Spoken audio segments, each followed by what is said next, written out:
¿Cómo están? Bienvenidos a nuevamente esta coproducción de la Universidad Católica de Santa Fe y la Arquidiócesis de Santa Fe de la Veracruz. Hoy vamos a hablar de un tema que nos preocupa a todos, padres, educadores y a la sociedad en general.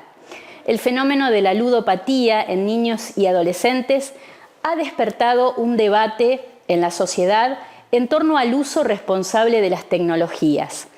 Y por eso invitamos a dos especialistas. Por un lado, a la licenciada Adriana Autelli, psicopedagoga, y por el otro a Matías de la Fontana, también licenciado en psicología, que nos ayudan a pensar este fenómeno y a preguntarnos qué rol debemos cumplir como adultos para ayudar a limitar y a mejor usar estas herramientas tecnológicas. Presentados los temas, vamos a las notas.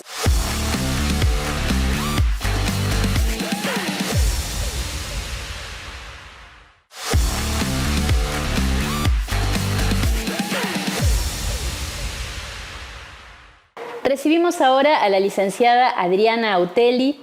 Ella trabaja aquí en la Universidad Católica en el área de tutorías, además es docente, y quisimos consultarle sobre este tema que nos preocupa tanto a los padres, a los educadores y a la sociedad en general. Este predominio de las enfermedades de salud mental con niños cada vez en mayor temprana edad, ¿no? Niños, adolescentes, preadolescentes.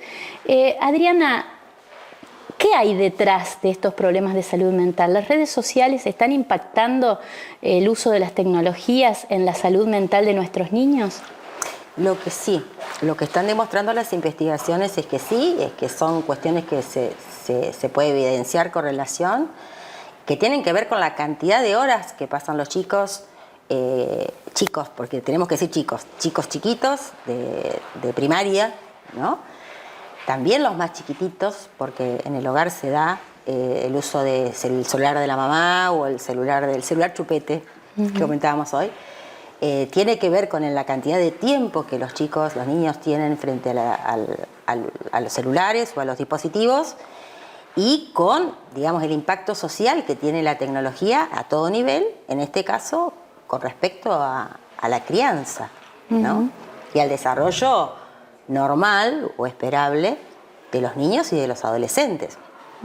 Digamos, este uso de la tecnología, de la gestión del tiempo, que para un niño es muy difícil manejar esos límites, ahí tiene que intervenir el adulto, genera ciertamente impacto en el sueño, impacto en la alimentación, impacto en los niveles de ansiedad, impacto en el tipo de vinculación, violencia en los vínculos y demás fenómenos, ¿no? Que antes por ahí se daban en el aula, en el patio, ¿no? En el colegio. Y hoy es extramuros, 24 horas, fines de semana, en donde, digamos, esta cultura del mostrar, que prevalece sobre la cultura del ser, ¿no?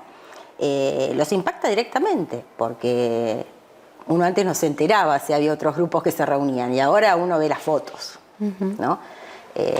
Entonces realmente es preocupante y bueno, y cabe preguntarnos qué hacemos nosotros los adultos con eso, ¿no? ¿Qué consecuencias están viendo ustedes sobre el desarrollo cognitivo de los niños en el aula y en los ambientes en donde ellos tienen que desplegar sus habilidades sociales también? Yo trabajo en universidad y lo que puedo escuchar es lo que los docentes de primaria, de jardín, nos traen como problemáticas a las aulas universitarias y escucharlos a ellos en jornadas de capacitación que compartimos. Y hubo un momento en el cual comenzaron a emerger en el jardín de infantes los problemas del lenguaje, que antes eran, digamos, de las minorías, de algunos casos. Y eso se investiga y se ha mostrado que tiene que ver con este uso de la tecnología y con esta dosis abusiva de contacto con la pantalla y no con la persona, ¿no? Justamente el viernes que estuvimos en San Javier con la misión de la Facultad de Salud y Educación, los chicos de fonoaudiología y las chicas brindaron una charla a docentes. Y una de las propuestas era recuperar el valor del cuento, del contar cuentos. ¿Por qué? Porque la pantalla te puede contar una historia, te puede contar el personaje que te gusta ver, pero diferente es ese contacto humano, ¿no? Y lo que te permite decir, atender a esa demanda de chico. Mamá, vení. Ahí te está invitando. Mamá, vení. El celular es, tomá, callate hasta que yo responda el mail o termine de cocinar o lo que sea. Mamá, vení, sentate. La invitación te la está haciendo el niño. Vení, sentate. Sé mía por un ratito, mamá o papá, y contame un cuento. Y no es contar el cuento unilateralmente de monólogo, no, empieza a ver la pregunta, ¿y qué pasó? Y se asustó, ¿y por qué se habrá asustado? ¿Y cómo era? ¿Y qué quiere decir esta palabra? Y bueno, ahí aparece el intercambio netamente humano, la afectividad, la construcción de significado, la construcción de la misma subjetividad del niño, ¿verdad? Que son cosas que se van perdiendo. Entonces, el contacto con la tecnología es hasta adictivo, podríamos decir, porque está diseñado para que uno pase mucho tiempo allí. Y cuanto más te atrape, más eficiente es la propuesta de negocios que hay detrás de las redes sociales. Entonces, es un tema para pensar, porque creo que los que estamos habilitando somos los adultos. Acá siempre... Lamentablemente el problema siempre se pone en el joven, en el niño. Y creo que por ahí, como dice el título de un libro, menos terapia y más criados, ¿no? Por ahí humanizar o rehumanizar los vínculos, volver a algunas cosas de encuentro. Y la verdad que generaría otros tiempos, otra gestión del tiempo, otras propuestas en el tiempo del niño y no solo el contacto con la pantalla. Lo que pasa es que también es una sociedad de adultos que están altamente involucrados con la tecnología y tampoco saben gestionar esos tiempos, ¿no? Yo pensaba en el diálogo, Adriana, pensando en el desarrollo evolutivo de los niños, ¿no? ¿Cuál sería el momento, que quizás es la pregunta que hacemos todos los padres, ideal para que nuestros hijos reciban un celular y sepan administrar esa herramienta y usarla con responsabilidad? Bien, ahí tendríamos que preguntarnos cuándo se compra hoy un celular. Y si pensamos en nuestros hijos, que tenemos hijos grandes las dos, diríamos que era al inicio de la secundaria, no mediados de la secundaria, pero a partir de un momento empezó a ser últimos años de primaria. Y después terminó siendo a mediados de primaria y después niños de primer grado que tienen celular. Y padres que dicen, bueno, yo se lo doy por un tema de seguridad. Para gestionar cualquier tecnología hace falta un discernimiento. Y ahí está el andamiaje que le brinda el adulto. No sé si hay un momento ideal. Hay que plantearse una reflexión sobre las necesidades. Es que yo como mamá necesito que tenga el celular para yo poder llamarlo y tranquilizarme y que no le pasó nada. Es que él lo necesita porque si no queda fuera de todo, porque es verdad, queda fuera de todo. Las invitaciones ya no hay invitaciones de cumpleaños, se arman grupos para los cumpleaños y se comparten grupos de grupos, mejores de mejores, ¿no? Y hay redes que ni siquiera conocemos dónde ellos están, ni que hablar de la cuestión online, ¿no? Entonces, cabría preguntarnos, a ver, ¿cuándo lo necesitan? Y esa pregunta atraviesa tantas preguntas que tenemos que hacernos los padres. ¿Qué realmente necesitan los chicos? ¿No? Y ahí, transitar la época como podamos, ¿no? Buscando un equilibrio. Ni dejarlo afuera, ni que quedes a libre albedrío y noche sin dormir. O durmiéndose muy tarde, ¿no? Y ingresando a los colegios muy temprano. En fin, no sé si hay una edad ideal. Sí creo que para manejar la tecnología hace falta un discernimiento y cuando no lo tiene el niño por su etapa evolutiva o el adolescente por su rebeldía, y tiene que estar el adulto. Y ahí, viste, la sociedad nos pone cada vez más en jaque.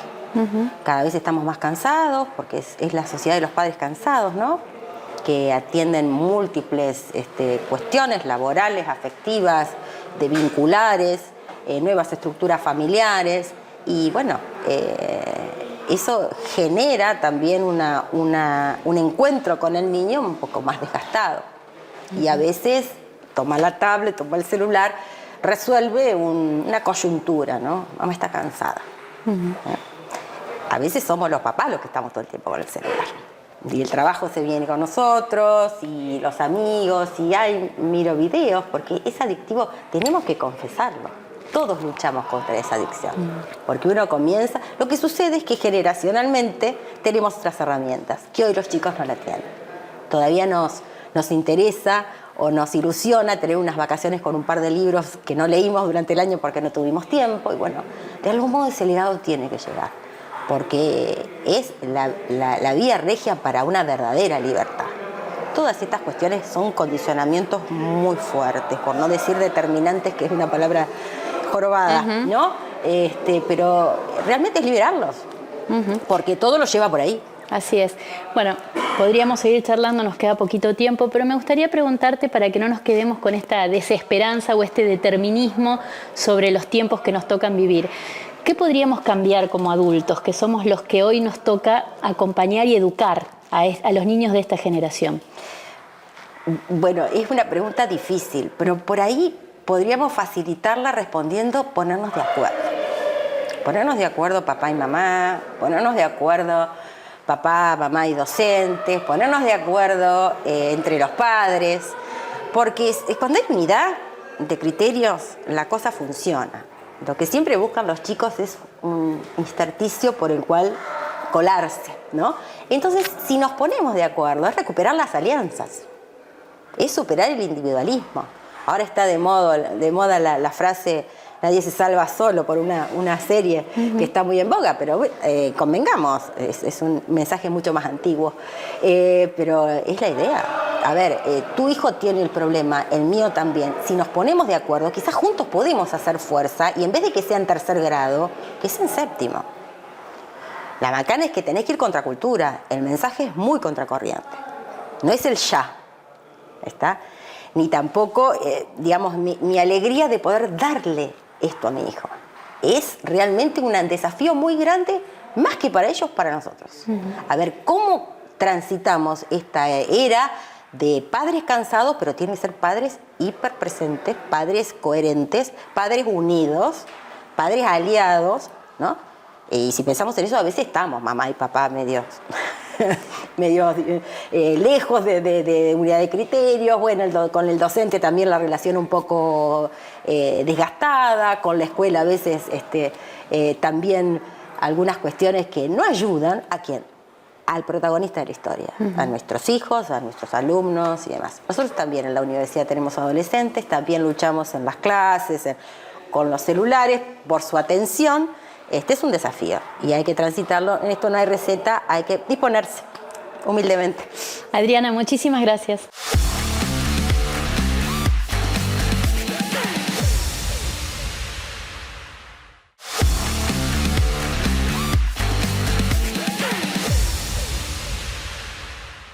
Recibimos hoy al licenciado Matías Dalla Fontana para hablar de un tema que preocupa a muchos, a las instituciones, a las familias, a la sociedad en general, y tiene que ver con la ludopatía. Matías, hablábamos de ludopatía cuando presentábamos el tema del que vamos a charlar hoy, y pensaba, bueno, quizás antes, hace unos años atrás, no muchos, parecía ser una cuestión, un problema de salud de un pequeño grupo de la población de adultos. Hoy es un tema que preocupa también porque afecta a niños y adolescentes. ¿Qué pasó? ¿Qué cambió en estos años?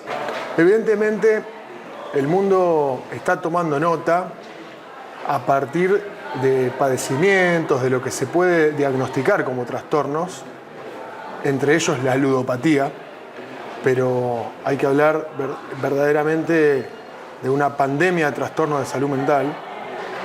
Y el mundo está tomando nota de un modo de vivir que ha impuesto la globalización, que claramente distancia al ser humano de su origen, de su esencia, de su unidad, y en este desorden trastoca las variables fundamentales de la vida cotidiana, aquellos ambientes muy elementales donde la vida se regenera, se configura, se estructura. El modo en que comemos, el modo en que dormimos, el modo en que jugamos, que nos conectamos con otros a través del abrazo físico, el modo en que estudiamos. Esto que no es un invento artificioso de los pueblos o de las culturas, todo lo contrario, es algo que la globalización tecnológica nos ha impuesto desde afuera es ni más ni menos aquello que el Papa Francisco denuncia como el paradigma tecnocrático, que es eje de la cultura del descarte. Y que tiene obviamente su expresión en el mundo sanitario, en el mundo de la salud y de la salud mental. Este modo de vivir global que impone una tergiversación en el uso de la tecnología, desordena los elementos fundamentales de la vida, es un paradigma mundial, que es la globalización, y tiene expresión en lo sanitario. De ahí la creciente, la viral, diríamos, la espiralización de prevalencia de enfermedades de salud mental, entre ellos la ludopatía. Cuando hablamos de ludopatía, en realidad, estamos llegando tarde en la comprensión del fenómeno. De lo que hay que hablar es de cómo la tecnología ha inundado los mundos de la vida, imponiendo determinadas coordenadas que no son normales, que se estructuran antropológicamente. Después se expresa en lo psicológico, se expresa en lo médico, se expresa en la dimensión neurológica, ¿sí? Pero fundamentalmente es un desorden antropológico. No por nada León toma el nombre de León XIV, no por la revolución industrial, aquella donde la máquina ponía, y el afán de lucro, ponía mujeres y niños a trabajar en las minas, ¿sí? En esa revolución industrial. No, tiene que ver con esta otra etapa de la revolución industrial, que es la revolución de las telecomunicaciones. ¿Cómo funciona? Hay un número reducido de empresas prominentes que dominan el mercado tecnológico. La nafta, por así decir, del funcionamiento de los algoritmos que domina ese mercado tecnológico es la lucha, el odio. Fundamentalmente fomentan pequeñas guerrillas de emociones negativas a través de mensajes de conflagración, de agresión, de fake news.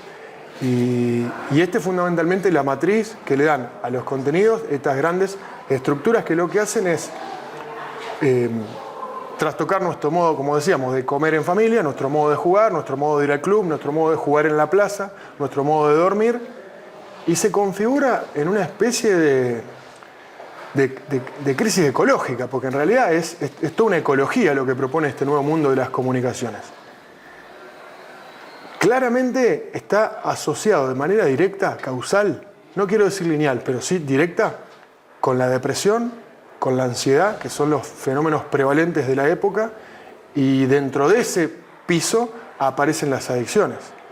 Cuando aparece la sustancia como la marihuana, la cocaína y otras sustancias, se produce un combo letal, y lo mismo cuando aparece el celular, sobre todo en personas que no están preparadas porque no pueden ejercer de manera soberana un autocontrol para limitar el uso del mismo, niños y adolescentes.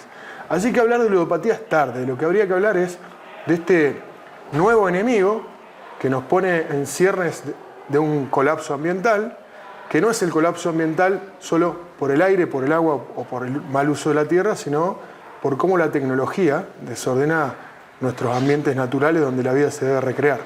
Este yo te diría que es el cuadro de situación. Nosotros, los psicólogos, nuestras currículas no están hablando de esto. Los decisores que hacen la política sanitaria, la política educativa, educativa, es poco lo que están hablando de esto. Si se aborda espasmódicamente, de maneras parciales, yo te diría en discusiones fragmentadas o en discusiones de pequeñas tendencias o de modas. Es decir, no está reflejado en las políticas públicas. No está reflejado en las políticas públicas, no está reflejado en la comprensión estratégica de esta crisis, que es una crisis profunda y que requiere soluciones profundas y drásticas, aplicando una lógica precautoria, porque el daño frente al cual la humanidad es prácticamente una marcha suicida la que ha emprendido la humanidad. La modernidad hace algunas varias décadas, cientos de años, la modernidad, la tecnocracia, ese paradigma que Francisco denuncia, amputó, por así decir, la dimensión del sentido trascendente. Le quitó al hombre la posibilidad de tener un sentido de la vida. Esto es muy nocivo para la salud mental. Pero en esta nueva etapa de la globalización, en esta nueva etapa de la modernidad, lo que ha amputado, lisa y llanamente, es la dimensión corporal. Nos ha olvidado la importancia que tiene lo biológico en el ordenamiento diario, lo que comemos, cómo jugamos, cómo dormimos, cómo estudiamos, con quién nos amamos, cómo nos abrazamos, las horas de sueño. Bueno, ese componente biológico es la segunda amputación de esta segunda revolución industrial. De manera tal que lo que queda es un sujeto muy disuelto, muy licuado, que no puede no tener enfermedades mentales. Disculpa que te interrumpí. Te quería preguntar, estaba pensando cuando vos nos pintabas este cuadro de situación, si los alertas no vienen del Estado y no vienen de las instituciones, ¿de dónde son estos alertas que vamos escuchando hoy tanto en los medios de comunicación? ¿Es que se han despertado las ONGs, las instituciones intermedias, las familias y empiezan a alertarse por este tema y a unirse? Sí, este tren acelerado le ha prodigado demasiado daño a las familias, a las instituciones naturales de la comunidad, a la escuela, al club, a la vecinal, a la pyme, a la cooperativa de trabajo, a la mutual. Y ese tejido está registrando el padecimiento y lo está expresando como síntoma, pero también lo está manifestando en tono de denuncia, digamos. Y eso cobra cierta relevancia en lo mediático. A todo eso le falta una estrategia, porque la respuesta de los pueblos se está dando, digamos.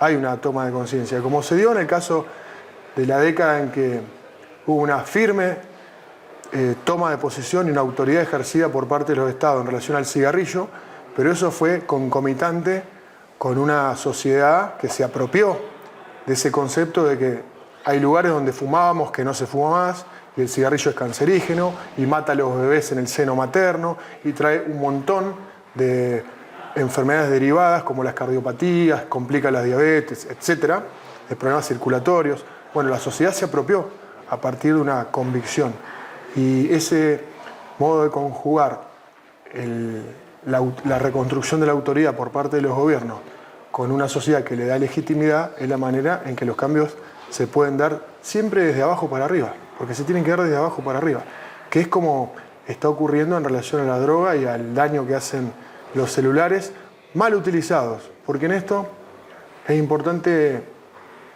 avanzar desde una tercera posición, que es la de la virtud, y no caer en extremismos de esa falsa grieta entre los tecnófobos, ¿sí? Algo que remite a los luditas, aquellos que plantean que la tecnología tiene que salir de la vida del hombre, y los tecnófilos que plantean básicamente que un enamoramiento idílico con la tecnología y cuya lógica que proponen es que los problemas que genera la tecnología los vamos a solucionar con más tecnología, digamos. Esto es un enamoramiento ridículo. Bueno, hay que tener una posición intermedia que yo creo que la más lúcida, la más cierta, es la que plantea el Vaticano en relación a la inteligencia artificial, en lo que Francisco fue inaugural y ahora se continúa en la tradición de la doctrina social de la Iglesia con León. Matías, ya para cerrar, podríamos estar charlando horas y sabemos que tenés muchas propuestas aquí en la ciudad y en otras sedes también trabajando este tema de prevención de adicciones y ludopatías específicamente. Para terminar, ¿algunas claves o algunas pistas de este camino que tendríamos que caminar familias e instituciones en conjunto para acompañar un cambio? Apelar a lo argentino, porque la Argentina tiene la reserva cultural en su propia tradición, en su forma de vida, en sus instituciones, porta la solución a los problemas de la globalización. Y salud mental no es discutir si internar o no internar, si medicar o no medicar. O no medicar. Salud mental es recuperar el valor de la educación, del deporte, de la crianza, del barrio, de tomar mate en la vereda, de poder jugar en la plaza. De eso se trata la discusión de fondo frente, repito, a un nuevo enemigo que nos pone frente a la inminencia de un colapso y que nuestra actitud fundamental tiene que ser muy simple pero precautoria, de principio precautorio. Gracias, Matías. Gracias.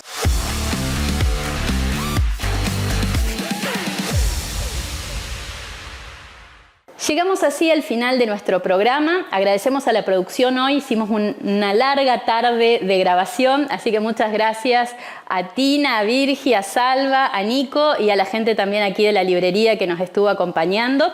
Seguimos con la muestra de pinturas, así que para los que pasen por la universidad pueden verlas todavía del arquitecto Duré. Agradecemos a la librería Presbítero Leyendecker que nos presta este espacio para las grabaciones, a Déjalo Ser con los looks de todas las semanas y a Esteban de Bar El Santo por los cafecitos. Recuerden que pueden volver a ver nuestras producciones en el canal de YouTube de la Universidad UCCF TV. Muchas gracias por acompañarnos. Buena semana.